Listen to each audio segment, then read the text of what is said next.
The electric guitar is an interesting instrument for so many reasons, let alone its popularity. You hear it all over Western music, whether it be the most popular genres or the most niche underground genres. It's also found in lots of different non-Western genres as well.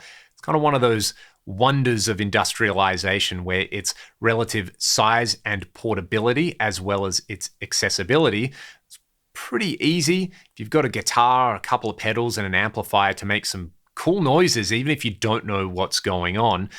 And also, if you're a virtuoso who wants to study the electric guitar and devote your life to it, you can explore so many interesting textures and timbres out of the instrument and be really expressive with it.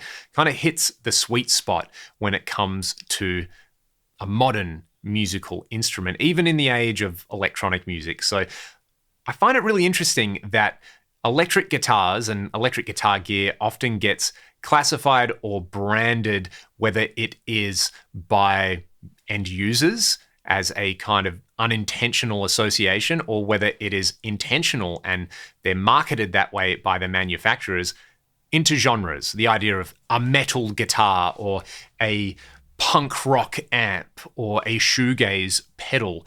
And it's interesting to think about that influencing the music that's made rather than the music that's made influencing the instrument designs. And this goes right back to the start of the electric guitar. If you think that it's a modern phenomenon where companies are specifically designing pointy guitars with fanned frets and long scales with very high output humbuckers that are going to sound great into a distorted amp to play heavy metal. And that's been going on forever. Just think of something like the Fender Jazzmaster, which was initially conceived by Fender and marketed towards players of jazz, people who are probably traditionally using Gibson or Gibson style hollow body guitars with arched tops where the acoustic tone of the instrument was all important. And then there's this inconvenience of having to mount pickups to it so that you can run it through an amplifier to make it audible over a big band or a small orchestra. Once you've got the electric guitar happening, you can be as loud as you like in there and not have to worry about things like feedback. So the Jazzmaster I find really interesting. It's still called the Jazzmaster these days, but it is probably most popular with alternative, indie, and punk guitar players. In fact, if you play those styles and you don't play a Jazzmaster, what are you doing with your life? They were not popular with jazz players, and you still don't see that many people who call themselves jazz players playing Jazzmasters. But you might see a bunch of them playing Telecasters, one of the best examples being somebody like Julian Lage. If you consider Julian a jazz player, I'd probably say he does some stuff that sounds very jazzy, but I like to listen to Julian just play notes on the guitar because it sounds beautiful. He's an absolute virtuoso who plays some amazing music, but a lot of the time it's just on a Telecaster, and he makes that Telecaster sound amazing. That's a great example of his artistic choices, his musical choices being the important factor there, where he's using the Telecaster like his blank canvas to get his ideas across. A lot of the time, though, it's kind of fun to grab a guitar that, say, might be marketed as a metal guitar, like an Ibanez or something like that, and then you try to coax styles and tones out of it that might clash with that a little bit aesthetically. And to be fair, this is something I see a lot of modern players doing, and I think it's really cool where you challenge people's preconceptions based on just the pure visual aesthetics of your instrument, and then you go and play a style of music on it that they might not expect. One thing that I've been loving recently is playing a semi-hollow guitar. I've got this amazing Chilia Bell'Aurora. I've got a vintage 335 to play the stuff that I play with my band Ragdoll, like this.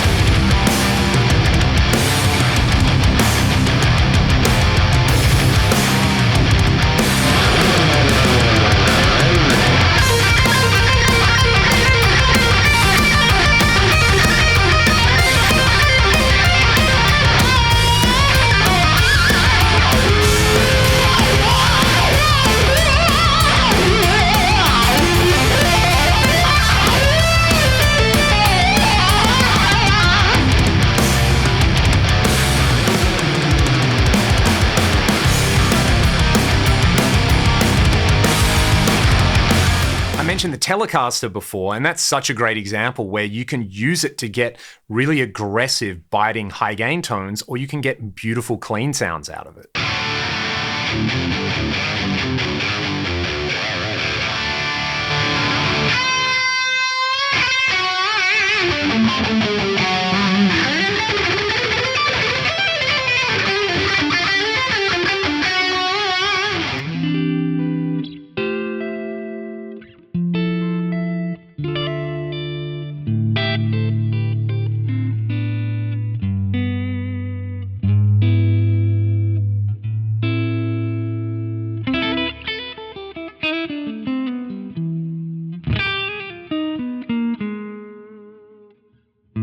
And another example would be something like the Boss Metal Zone. Boss obviously conceived this as a high gain pedal. You can get a lot of distortion out of it. The tone controls are very powerful, but it's in that price range where if you're a beginner and you're interested in heavy metal, you go, oh, well, I'm going to get the thing that says Metal Zone on it, because then I'll get into the Metal Zone, and you crank the distortion all the way up and you go, this doesn't quite sound the way I expected. I'm sure we've all got some kind of preliminary guitar experience with a Boss pedal like that. But you can make a Metal Zone do kind of sweet mid to low gain tones on a Strat as well.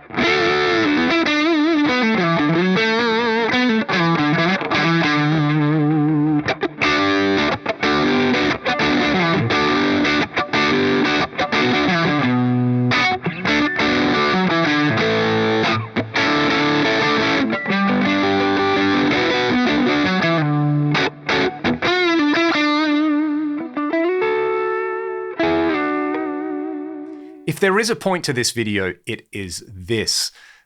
Sometimes it's super fun to lean into it with a guitar that maybe matches the aesthetic expectations of the style that you're making. If you're somebody who loves a lot of modern metal, then it certainly would make sense to have at least one fanned fret or multi-scale guitar, maybe with 7 or 8 strings in a drop tuning that you can plug straight into your interface, fire up some Neural DSP plugins, some Superior Drummer and some Easy Bass on there, and just crank out the gent riffs. That is super satisfying, and we live in an era where it has never been more accessible or easier to do that. I think that's one of the overlooked things in the discussion when we talk about the value of modern music. It's really hard to make money selling your original music, but the entry cost to have the ability to record your music and your ideas is also significantly lower. On the other hand, it's kind of fun to fight those expectations on there. If you're somebody who's playing on a bill with 4 different indie bands and everybody's playing a Jazzmaster through a big pedal board and a Fender Deluxe, and then you show up with your Ibanez RG550 and a rack full of old school gear in there, you could definitely pull some amazing, crazy sounds that are going to suit the music that you're playing, but just visually, you're going to stand out. That's a really powerful thing. And I think sometimes going about finding your sound via exclusion can be even more powerful than actually knowing what you want to do. A lot of the time, we don't know what we want to do, but you go, you know what? Everyone else is doing this thing. I'm just going to make some choices with my equipment to start with that might be a little bit different, and then I'll lean into those and just see where it leads me. I think nowadays as well, there's so many different ways to do that, and there's so many different ways to express yourself, whether you're a total beginner and you just bought a guitar and a few pedals because you want to make cool noises, or you're a seasoned virtuoso player who just wants to express themselves and kind of find more ways to enjoy your instrument. At the end of the day, it's all about finding that extra enjoyment. And that's kind of a revelation I had a few years ago, where I realized it's actually not your ability level or the amount of gear that you have that determines the fun you can have on the instrument. Having fun on your instrument is up to you. So there's no right or wrong way to enjoy the electric guitar or making music. It's just there for the taking. And I think that's an amazing thing. But I've kind of waffled on long enough in this video. Hopefully there was some coherent point in there to be made. My point is that basically, yeah, sometimes music genres dictate specific design choices on instruments, but sometimes manufacturers try to get the one up on people and design instruments that are marketed to specific genres, and they don't quite come off like the Jazzmaster, but they find their uses in other places. It's a very curious thing and something that I often spend a lot of time thinking about. I'd love to hear from all of you on this topic. Do you have a piece of gear that's, maybe a metal guitar that you use in your punk band, or a shoegaze pedal that you use in your hard rock band? I'd love to know what unorthodox choices you're making, and whether you think gear in general has a genre. Are there specific things that you think gear has to conform to? Or are you just someone who sees something cool and you go, you know what? I like that and I'm confident enough to just run with it. Let me know in the comment section below. But for now, go and play your guitars, make some glorious noises, and I'll see you next time.